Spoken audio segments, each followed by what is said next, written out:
Hi, it's Medina Amir and welcome to my channel. So for today, we're going to learn about question words or in Malay, kata tanya. But before I begin, for this video, I'm just going to use informal pronunciation. For those of you who still not clear yet, what is informal pronunciation? Please watch my number 53 video, which is about confusing pronunciation. So in English, question words. In Malay, kata tanya. Kata tanya. Kata is word, tanya is ask or question. Or question is actually bertanya. But anyway, kata tanya is question words. Kata tanya is to ask something which you require answer. Anyway, before I start the lesson, I will break down the topics so that you can understand it properly. So, under kata tanya, the first one we have ayat tanya mudah. So, ayat is sentence, tanya here is question, mudah is easy. So, ayat tanya mudah is easy question sentences. And that is the first one. And the second one we have ayat tanya dengan kata tanya.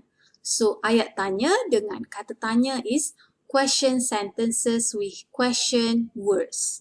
So, under this ayat tanya dengan kata tanya, we have three subtopics, which is first one, ayat tanya dengan kata tanya, question sentences with question words. And then the second one, ayat tanya dengan kata ganti nama tanya.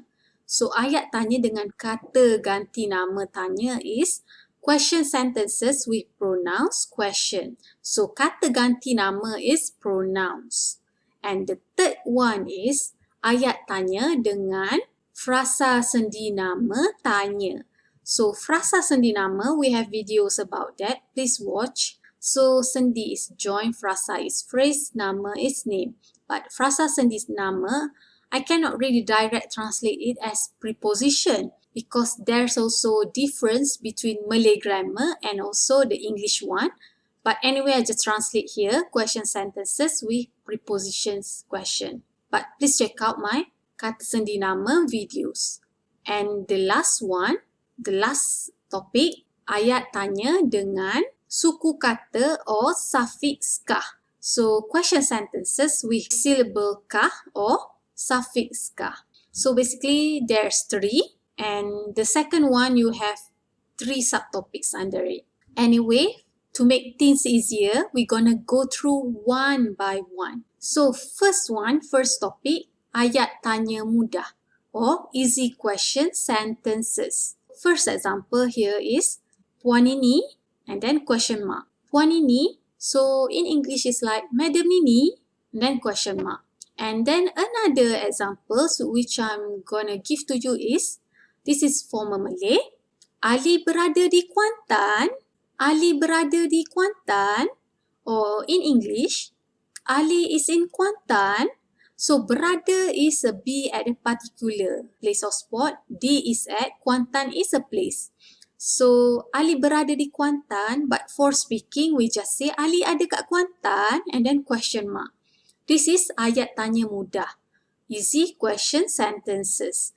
Okay, now we move on to the second topics and it's the first one.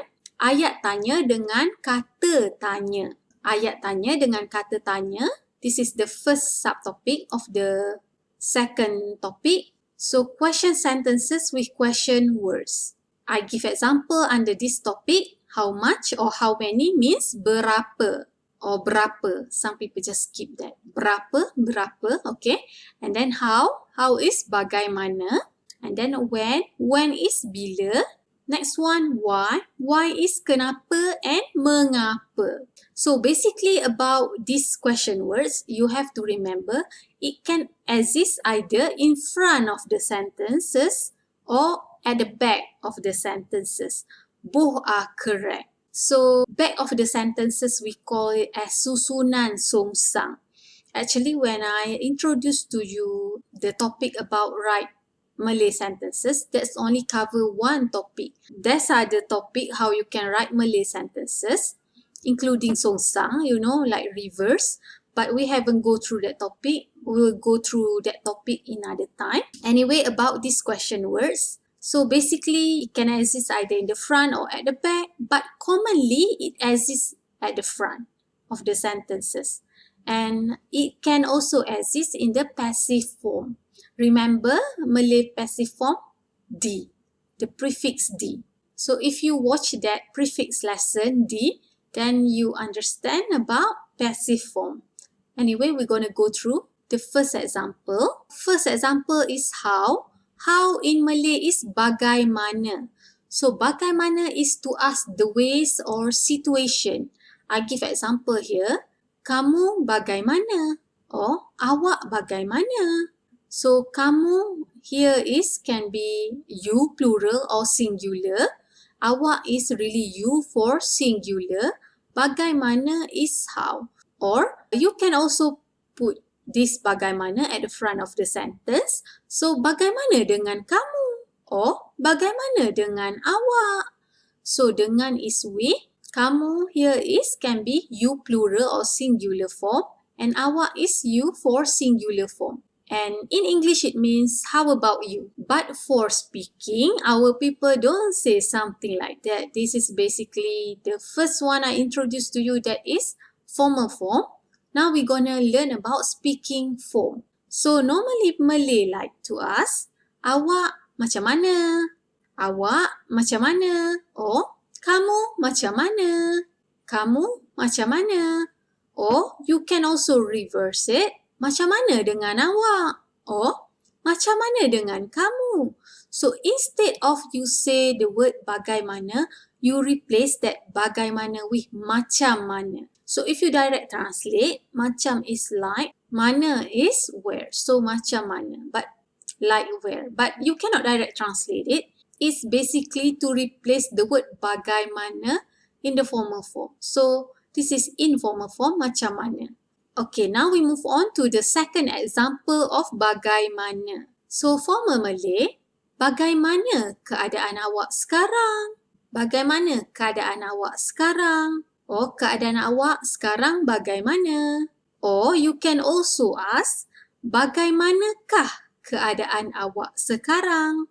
But you cannot put that kah at the back of the sentence. If you remember that three topics, and the last one is ayat tanya using the syllable kah or suffix kah. So this suffix kah, I know you remember we have encountered so many examples in the video, and I always tell you that kah is to emphasize the question form of the sentence.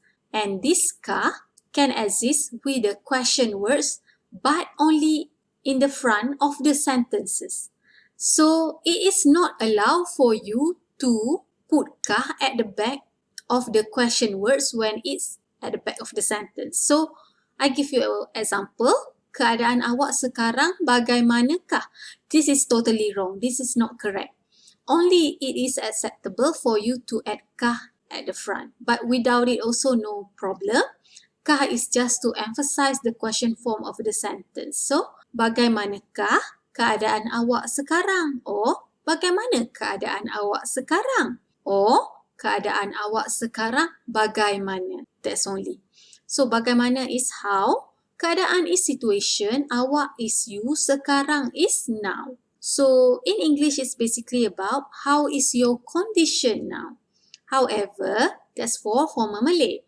For speaking, you just ask.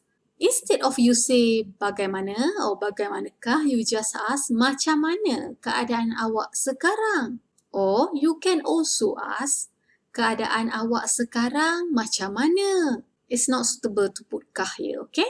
This is speaking part. So, macam mana keadaan awak sekarang? Or, keadaan awak sekarang macam mana? As I said, macam mana here is to replace the word bagaimana in formal Malay. Now, we move on to the second one, how much or how many, which means berapa. So, we use the word berapa to ask regarding the amount, quantity and also the price. I give the first example here. Berapa jumlah pelajar dalam kelas awak? Or, berapakah jumlah pelajar dalam kelas awak? Or, jumlah pelajar dalam kelas awak berapa? So, berapa here is, when it refers to student, people, it is how many. Jumlah is amount or total. Pelajar is student, dalam is in, kelas is class, awak is you. Your class, kelas awak. So, berapa jumlah pelajar dalam kelas awak? Or, berapakah jumlah pelajar dalam kelas awak? Or, jumlah pelajar dalam kelas awak berapa? In English, it means how many students in your class? Okay, that's about formal Malay. For speaking, we just say, berapa orang pelajar dalam kelas awak? Or, dalam kelas awak ada berapa orang pelajar? Or, dalam kelas awak ada pelajar berapa orang? For speaking, we are not strict about grammar. It's really whatever. So, when you heard Malay speaking, that's not necessarily correct. But that's how what we used to. Next example, berapa harga setandan pisang? Or, berapakah harga setandan pisang? Or, harga setandan pisang berapa? So, in English, how much is the price of a bunch of banana? So, berapa here is how much. Harga is price. Setandan, se is satu or one. Tandan here like bunch. So, a bunch of banana, banana is pisang. But for speaking, we just say, berapa harga setandan pisang? So, tandan here is actually a classifier, a collective noun for pisang. So, berapa harga setandan pisang? Or, harga setandan pisang berapa? So, this is the importance of learning the classifier or collective noun. Okay, now we move on to another question word, when. When is bila. So, when is to ask regarding the time. I give you example of the formal Malay. Bila awak sampai di sini? Or, bilakah awak sampai di sini? Or, awak sampai di sini bila? So, in English, it means when you arrive here. So, bila is when, awak is you, sampai is arrive, di sini is here. But for speaking, we just say, bila awak sampai kat sini? Or, awak sampai kat sini bila? So, instead of we say di sini, we remove that di, we replace it with kat. So, kat sini instead of di sini.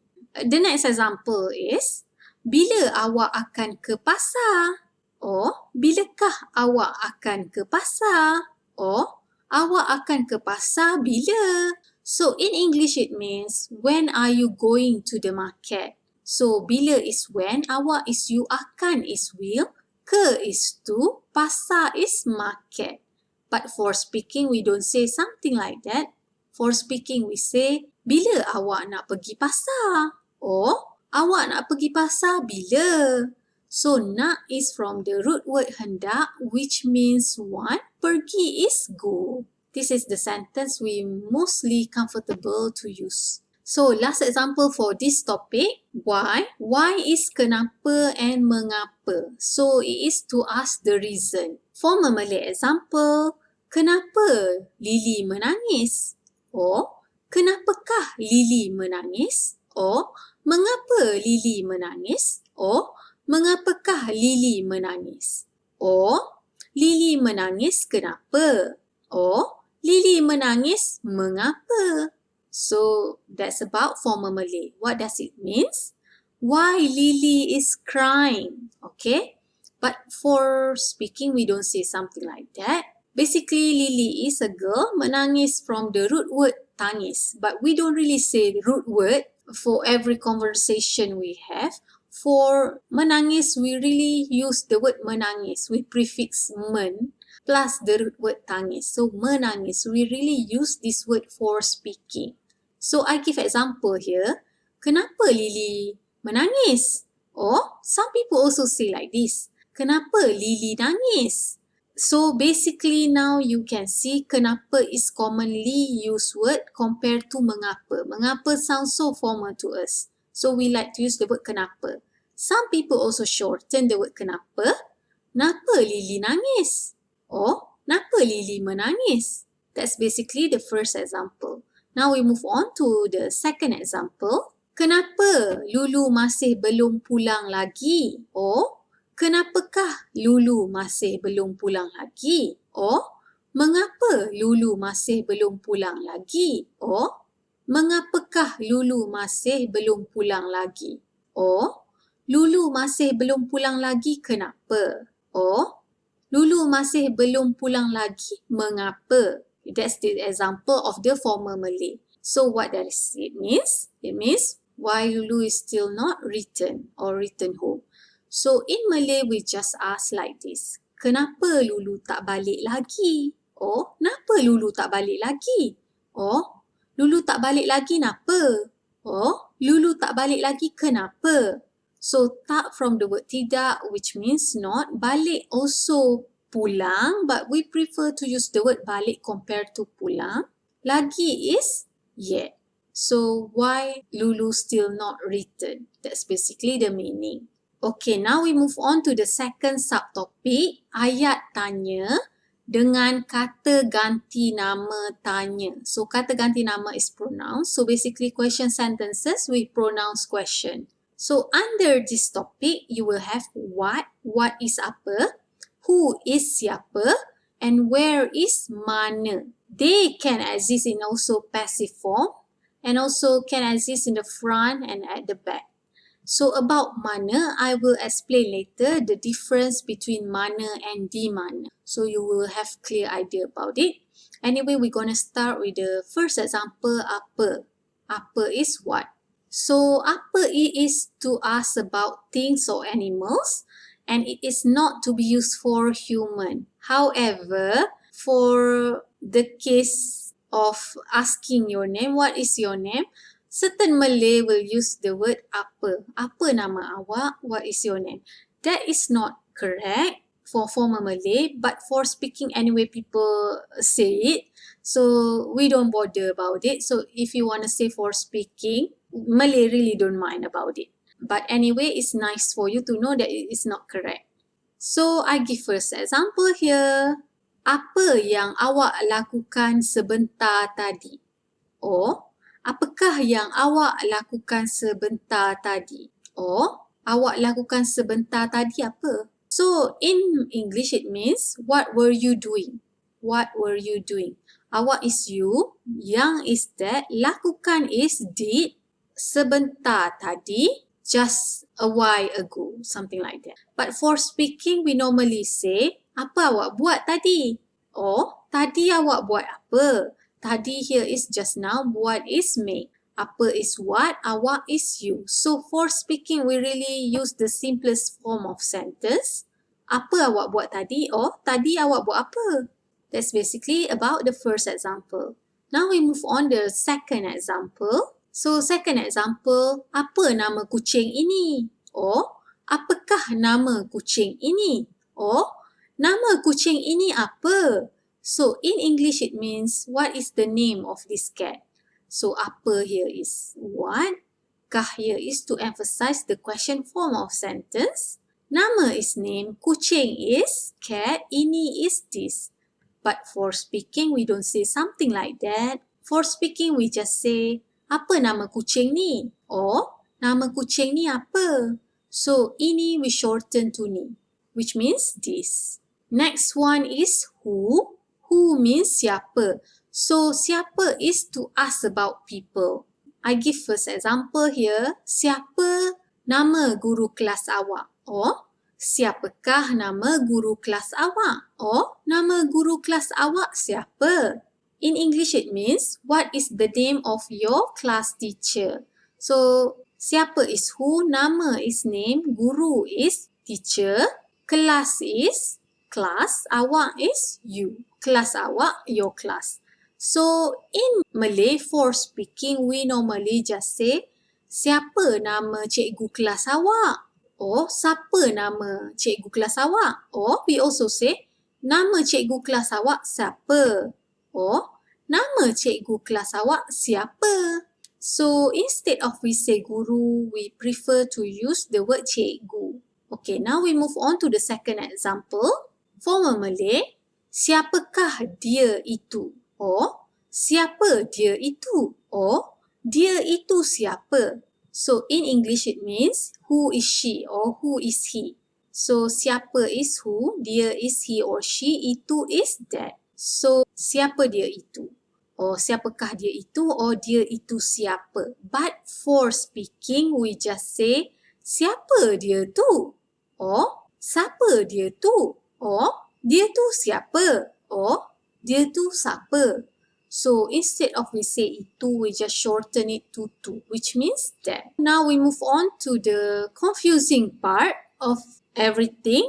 So, where? Where means mana. So, you have di mana and mana.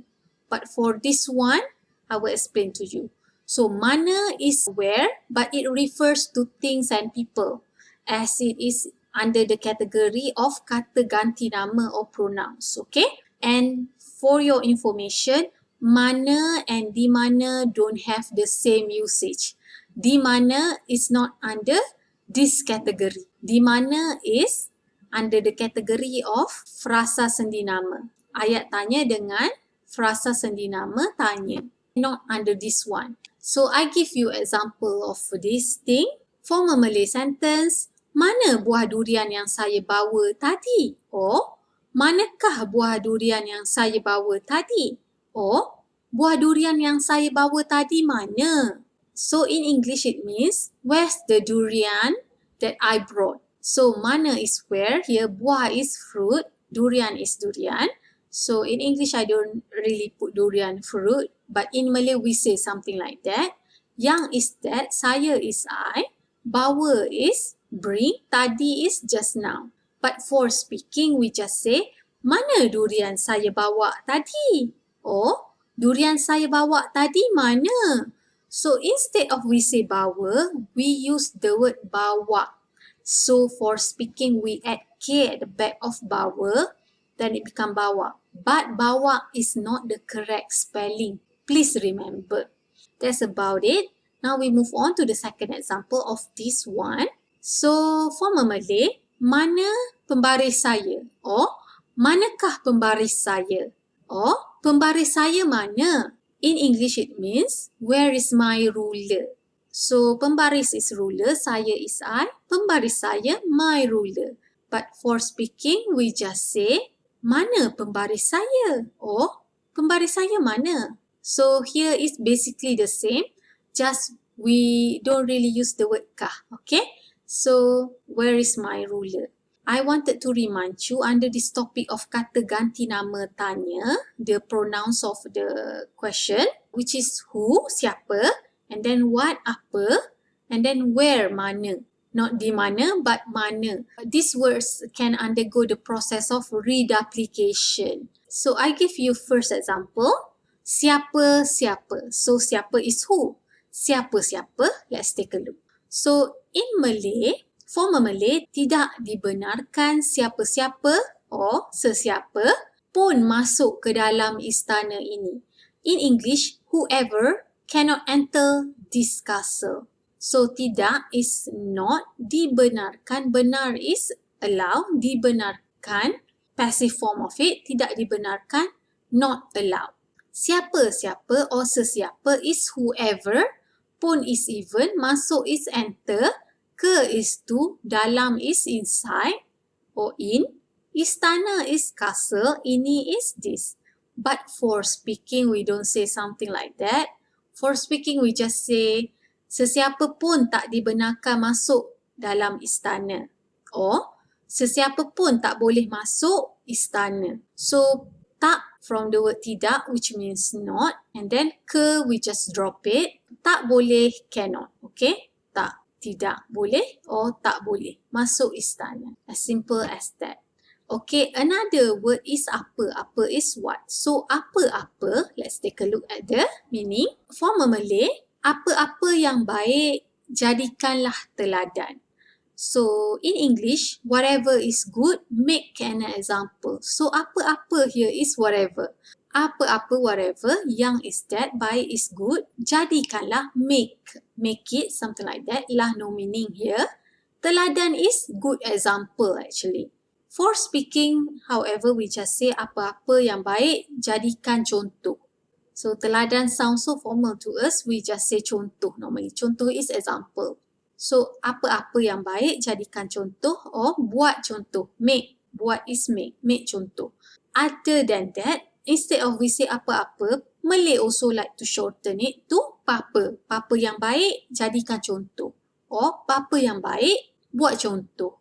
That's also the meaning. Okay, now we move on to the next example. Mana. Mana is where. So when you reduplicate it, it become mana-mana. So let's take a look at the example. So for Malay, pilihlah mana-mana buah manggis kamu hendak. In English, choose whatever mangosteen you want. So pilih is choose, mana-mana is whatever also, but it's different usage than apa-apa, okay? For this one, I have also the video which only explain about this in any video. Please take a look at that. So, pilihlah mana-mana buah manggis kamu nak. So, buah is fruit, manggis is mangosteen. Kamu can either be you in singular or plural form. Hendak is one. But for speaking, we just say, pilihlah mana-mana buah manggis awak nak or kamu nak. Hendak here we shorten to nak. Okay, now we move on to the last subtopic for the second one. Ayat tanya dengan frasa sendi nama tanya. So for this one, please watch my kata sendi nama video. But I cannot really translate as preposition as I mentioned. But anyway, I just translate like that here. Question sentences with prepositions question. So I give you example here. So kata sendi nama here is, for example, is di. So di, and then mana is where, right? So we talk about kata ganti nama for that one, mana. And then when you have this kata sendi nama, and then it become di mana, where. But this is under frasa sendi nama. And then where di mana, dari mana from where, ke mana to where, sejak bila since when, sampai bila until when, dengan siapa with whom, daripada siapa from whom. That's basically the examples of the frasa sendi nama tanya. I give example here, dari mana or dari manakah mereka datang. Mereka datang dari mana? So in English it means where are they coming from? So dari mana from where? Mereka, they, datang is come. So basically for speaking we just say diorang datang dari mana? Dari mana diorang datang? Or datang dari mana diorang ni? So diorang is dia plus orang, dia he or she plus orang is people, then become diorang.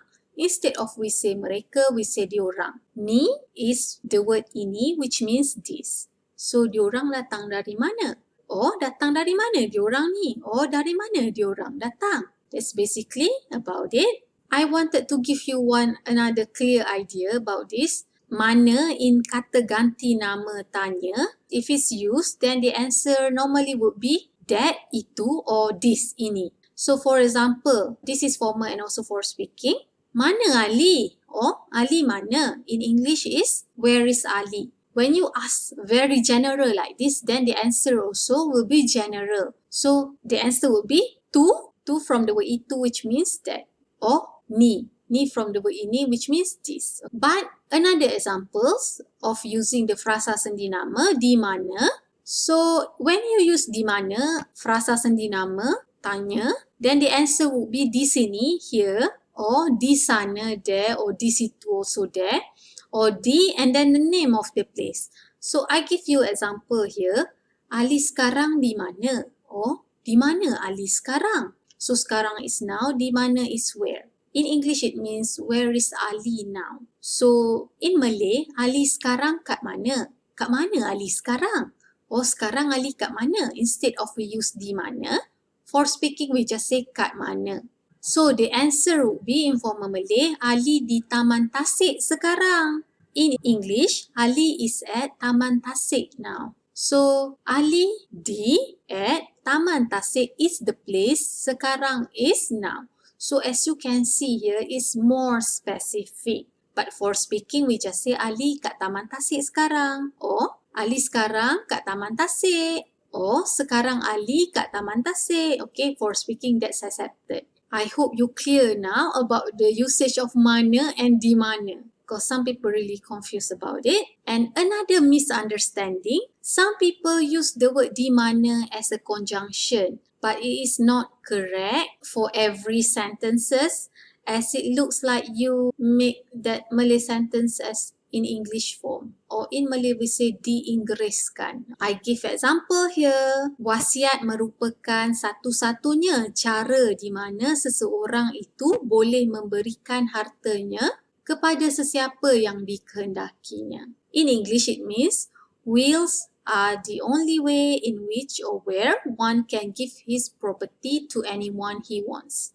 So wasiat is wills merupakan satu-satunya. Satu is one, satu-satunya. The only way is cara, di mana here is which or where.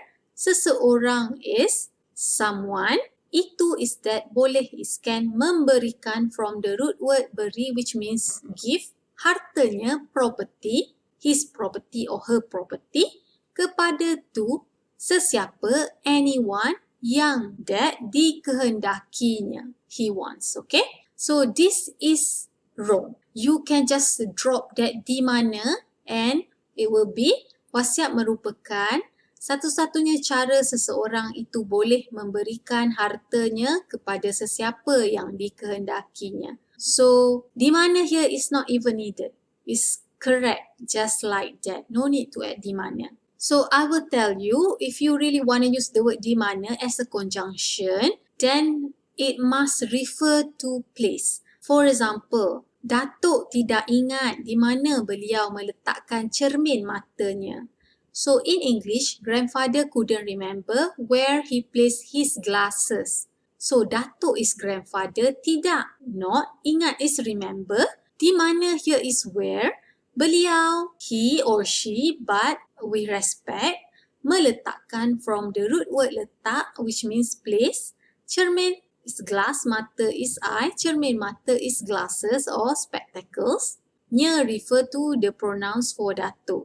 But for speaking, we just say, Atuk tak ingat kat mana dia letak spek mata. So instead of we say Datuk, we shorten to Atuk. Tidak, we shorten to tak. Di, we replace with kat. And we shorten that meletakkan to letak. And instead of we say cermin mata, we just say spek mata. So cermin matanya spek mata dia. That's basically about di mana in a correct usage as a conjunction. Okay, now we move on to the last topic of this video. Ayat tanya dengan suffix or suku kata kah. Question sentences with suffix kah or syllable kah. Kah you can only put on the question words if it's at the front of the sentences.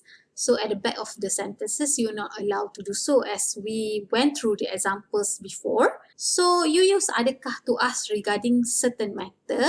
Normally the answer is yes or no. So yes is yeah, tidak is no, or we just say tak. I give example here. Adakah awak yang mengambil makanan saya? This is formal Malay. So in English, is it you the one that took my food? So adakah is it you awak yang that mengambil from the root word ambil which means take. Makanan is food, saya is I. My food, makanan saya. But for speaking, we just say, awak ke yang ambil makanan saya? Awak ke yang ambil makanan saya? So, awak kah, supposedly. But kah we shorten to ke. Awak ke yang ambil? Instead of we say ambil, we change the L to K. So, ambil makanan saya. That's about it. And last example for this one, for Malay, adakah patut anak kecil itu didera? Adakah patut anak kecil itu didera? So in English, should a small child being abused? In this sentence, is it should? Adakah is it right? Something like that. Patut is should, anak is child, or anak is actually general word for son or daughter. But I translate here as child. Anak kecil is small child. Itu is that. Didera is passive form. Abuse. So abuse is dera. The root word is dera. But for speaking, we just say, patut ke anak kecil or patut ke budak kecil tu kena dera. So patut is should here. Ke is to replace the word kah. Patut kah. Anak or budak. Budak is like small child also. Or child, instead of we say kecil, we say kecil, kecil. we replace that L to K. Tu from the word itu and kena is subject to, dera is abuse. Well, I guess that's all our lesson for now. Thank you very much for watching me, and if you like my video, please check out my Patreon page so that I can have more time to make more videos. For those of you who support me through this medium, thank you very much. I really appreciate that. And for those of you who's watching me right now, thank you very much. Until we meet again then. Bye.